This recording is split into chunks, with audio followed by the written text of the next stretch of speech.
So last week, our good friend and guest now, Mike Thompson, Kansas State Senator. Of course, many in Kansas City will know him for his prior career, the best, a meteorologist for decades here in Kansas City. He brought up the fact that he thought the county of Johnson County, Kansas, was doing something that was illegal, and that is try to extend a sales tax in Johnson County for something it was not originally intended to be used for. He brought it to the Attorney General of the state, Chris Kobach, and Kobach issued an opinion agreeing with Mike Thompson. The senator now joins us on KCMO Talk Radio. Mike, it's great to have you back on KCMO Talk Radio. Give people the 35,000-foot overview of what's going on here in Johnson County on this issue and why you wanted to bring it to the Attorney General. Yeah, well, thanks, Pete, and I appreciate it. And I heard the Attorney General on with you last week, and I wish I could take full credit for this, by the way. A couple of very sharp constituents brought this up to me, and so that prompted me to approach the Attorney General with this question. And basically, the way you described it is correct. We have a sales tax that was put in place in 2016 for public sales, for public safety. And they wanted to purportedly extend that tax for another 10 years. Well, so the question was, can they extend that tax? Is it legal to do so? And are they even using those funds for the correct thing? And the answer, and it was a four-part question I sent to the Attorney General. And in all of those, it came back no, no, and no. In fact, there have been 3 public safety sales taxes, and that money is not being used. It's being funneled to economic development programs. It's not getting down to the public safety like the fire stations, for example, and being used. But that is one of those things that's a hot-button issue that general public says, well, gosh, we got to fund the fire department, the police, mental health, and whatever, so that it's an easy way to gin up support. But the fact of the matter is, all it's doing is just giving them a bigger slush fund to continue to use. And remember, sales taxes help cities. Well, the revenues from sales tax increases with inflation. So even there's never any decrease in inflation.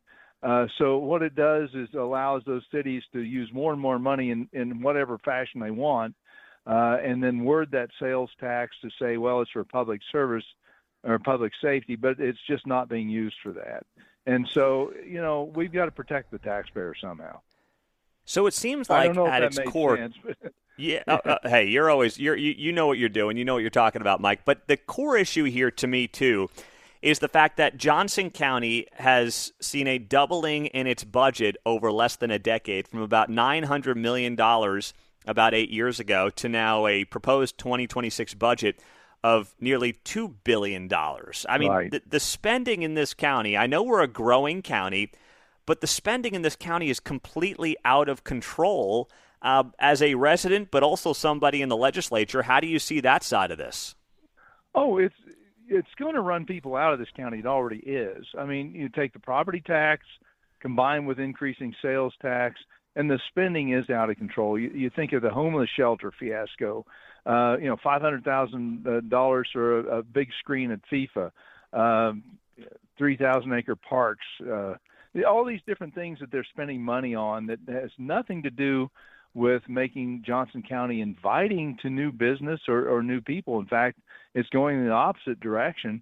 And, the tax giveaways on these TIFs and industrial revenue bonds is out of control as well. They don't see every time they do that, every time they give a tax abatement to somebody they want to try to attract in, Panasonic or whatever, it's on the backs of the current taxpayers, people who are already paying exorbitant amount of taxes. Those taxes keep going up every year, and they're having a harder and harder time making ends meet. And if we don't stop this, they don't start using some sort of common sense in their spending, then they're just going to start seeing, well, we are seeing a net outflow of people, not only from the state of Kansas, is also in Johnson County. Some of the high net worth people are leaving because they can't afford to live here anymore.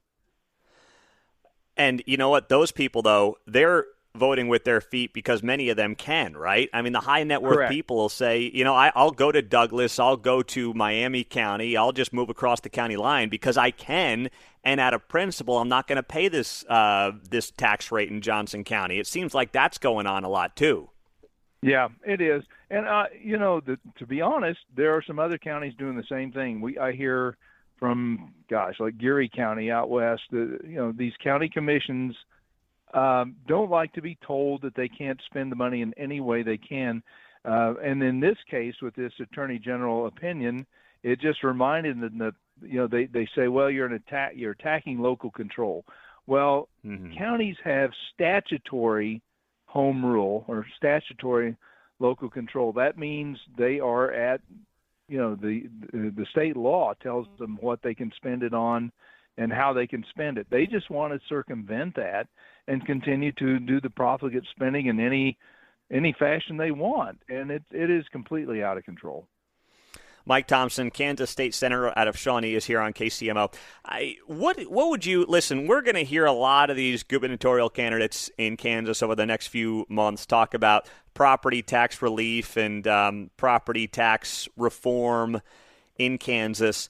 And it sounds good, and it's what people want to hear. But you know this, Mike. I mean, the state percentage of your property taxes is pretty small compared to the county and the city and the school board. So what's really the answer here? I mean, you're not, at least as far as I know, running for governor, so you can strip the politics out of this and just give it to us straight. Because I get what these politicians are doing, but I think it's very disingenuous because the major problem is the city and the county and the school. So what do we actually need to do to get real property tax relief in Kansas?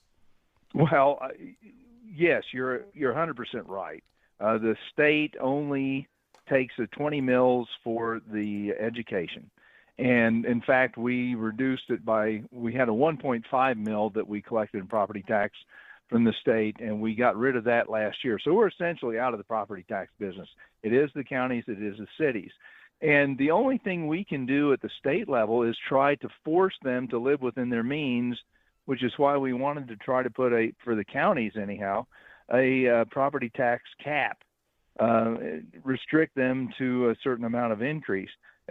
You and I have talked about this numerous times. Personally, I believe the only true valuation is the day you buy the house and the day you sell the house. Everything else in between is tax on unrealized gain. If it were me and up to me, I would say zero increase in valuation until you sell your house, and then it catches up on a step-up basis, and the next person assumes that additional amount of property tax. But you can't get that kind of support at the state level. So the only thing we can do is talk about capping the property tax at a certain level. And even a 2 or 3% cap is very high because over time that compounds and your property tax goes up. So if we can't get something like that through at the state level, it really comes down to the counties watching their spending and the cities watching their spending. And none of these local governments seem to be willing to do so. They're just not recognizing how hard it is for the average person in Johnson County who makes $75,000 a year to make ends meet and actually live here.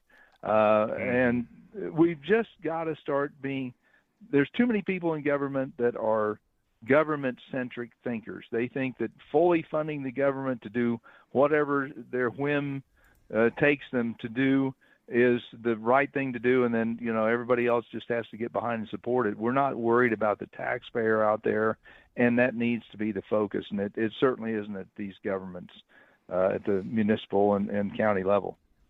Yeah, I'm with you. Mike Thompson, always a great guest. Great to have him on KCMO. Thank you, Mike. We appreciate the time. Sure thing, Pete.